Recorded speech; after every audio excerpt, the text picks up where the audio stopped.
حضرت بلال حبشی. حضرت بلال کے بارے میں بڑے واقعات ملتے ہیں. ایک واقعہ بڑا منفرد لکھا ہے کتابوں میں.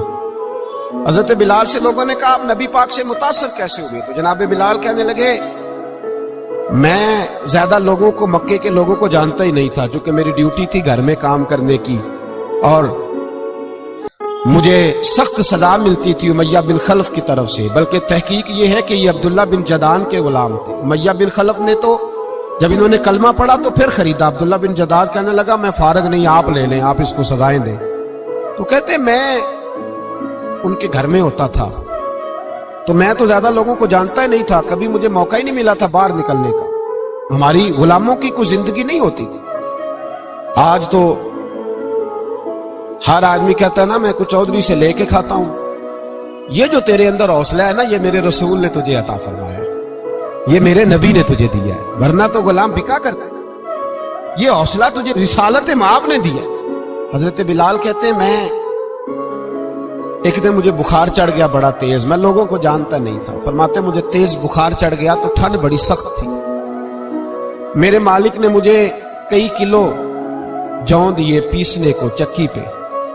کہتے میں بیمار تھا تو میں نے کچھ دوائی لی جو اس وقت موجود ہوتی تھی، تو میں نے ایک لحاف لیا، دودھ پیا تو مجھے نیند آ گئی. جب میں سویا تو میرا مالک آ گیا.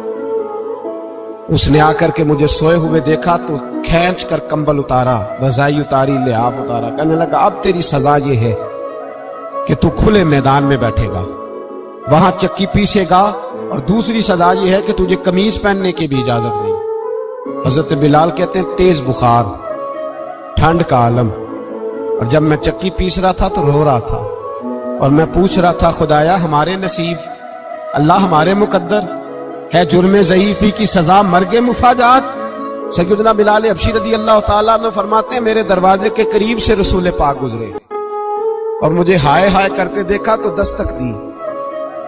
میں نے کہا کون ہے؟ دروازہ کھلے، آ جاؤ. محبوب اندر آئے تو پوچھنے لگے کیوں رو رہے ہو؟ میں نے کہا جاؤ اپنا کام کرو. یہاں دکھ سارے پوچھتے ہیں، مداوع کوئی نہیں کرتا.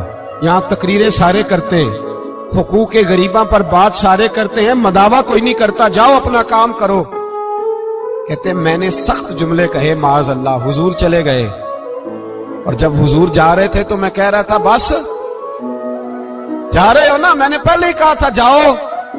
کہتے ہیں قربان جاؤں. تھوڑی دیر گزری تو اللہ کے رسول کے ہاتھ میں گرم دودھ کا پیالہ تھا، کھجوریں تھی. حضور تشریف لائے اور کریم رسول نے مجھے کھجوریں دی، دودھ پلایا اور کہا چل جا کمبل میں بیٹھ جا. تو میں نے کہا چکی کون پیسے گا؟ وہ تو بڑا مارے گا.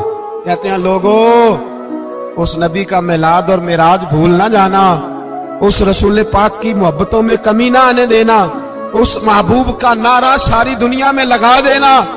فرماتے ہیں میرے حبیب کے میں قربان جاؤں. مصطفیٰ کریم نے فرمایا تو بیٹھ رضائی میں اور آج تیرے حصے کی چکی میں پیسوں گا. کہتے ہیں ساری رات حضور چکی پیستے رہے، ساری رات. سویرے میں اٹھا اور میرے حبیب پاک نے مجھے وہ سارا کچھ دیا اور خود چلے گئے. اگلی رات پھر آئی تو حضور پھر آ گئے، مجھے پھر رضائی میں لٹایا، دودھ پلایا اور ساری رات چکی پیسی. کہتے ہیں بس تیسرے دن حضور چکی پیس کے جانے لگے تو میں نے قدم تھام لیے. میں نے کہا حبیبہ دنیا ساری جھوٹ بولتی ہے، زمانہ سارا غلط کہتا ہے، جو غلاموں کے حصے کا کام کرے وہ اللہ کا سچا رسول ہوا کرتا ہے.